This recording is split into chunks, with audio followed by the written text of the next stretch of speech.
Phone بجا اور ایک جملے نے میری پوری زندگی توڑ دی۔ ہم کچھ نہیں کر سکے۔ میں آفس کی لفٹ میں تھا، ہاتھ میں کافی، دماغ میں ڈیڈ لائن۔ ابا کی 10 مس کالز تھیں، میں نے نظر انداز کر دی۔ میں ہمیشہ کہتا تھا کل بات کریں گے، ابھی مصروف ہوں۔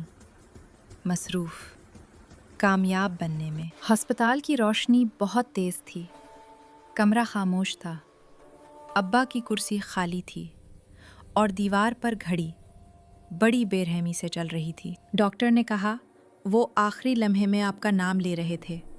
میرے ہاتھ کانپ گئے۔ میں نے فون دیکھا، وہی 10 مس کالز۔ اب سچ یہ تھا، میں نے زندگی جیت لی تھی، لیکن وہ شخص ہار گیا جو میری زندگی تھا۔ کام دوبارہ مل سکتا ہے، وقت نہیں، اور کچھ کالز کبھی واپس نہیں آتی۔ اگر آپ کو ہماری ویڈیو پسند آئی ہو تو چینل سبسکرائب کرنا نہ بھولیں۔